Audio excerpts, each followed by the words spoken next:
بسم الله الرحمن الرحيم.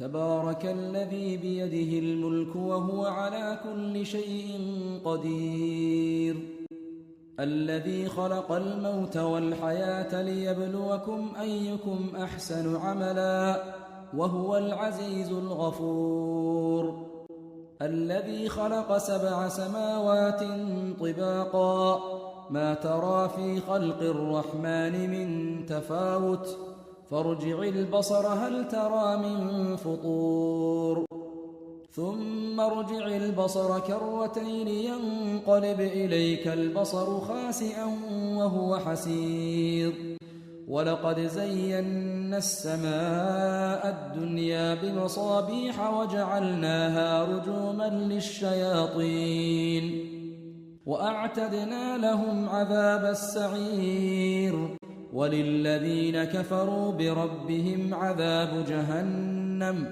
وبئس المصير.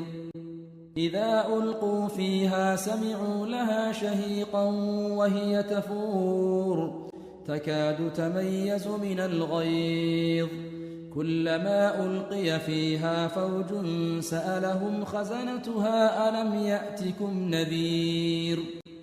قالوا بلى قد جاءنا نذير فكذبنا وقلنا ما نزل الله من شيء إن أنتم إلا في ضلال كبير. وقالوا لو كنا نسمع أو نعقل ما كنا في أصحاب السعير، فاعترفوا بذنبهم فسحقا لأصحاب السعير. إن الذين يخشون ربهم بالغيب لهم مغفرة وأجر كبير. وأسروا قولكم أو اجهروا به إنه عليم بذات الصدور. ألا يعلم من خلق وهو اللطيف الخبير.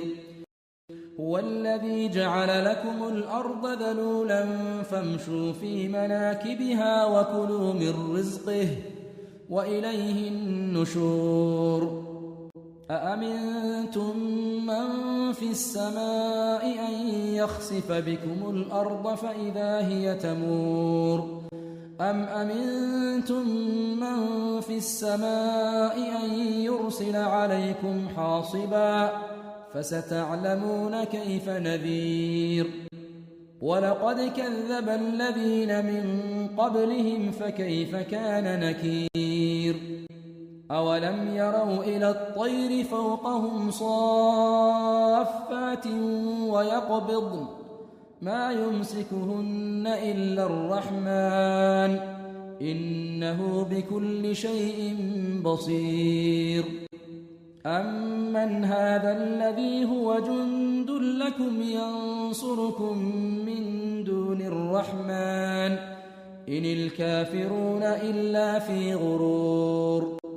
أمن هذا الذي يرزقكم إن أمسك رزقه بل لجوا في عتو ونفور. أفمن يمشي مكبا على وجهه أهدى أمن يمشي سويا على صراط مستقيم. قل هو الذي أنشأكم وجعل لكم السمع والأبصار والأفئدة قليلا ما تشكرون. قل هو الذي ذرأكم في الأرض وإليه تحشرون. ويقولون متى هذا الوعد إن كنتم صادقين. قل إنما العلم عند الله وإنما أنا نذير مبين. فلما رأوه زلفة سيئت وجوه الذين كفروا وقيل هذا الذي كنتم به تدعون. قل أرأيتم إن أهلكني الله ومن معي أو رحمنا فمن يجير الكافرين من عذاب أليم. قل هو الرحمن آمنا به وعليه توكلنا فستعلمون من هو في ضلال مبين قل أرأيتم إن أصبح ماؤكم غورا فمن يأتيكم بماء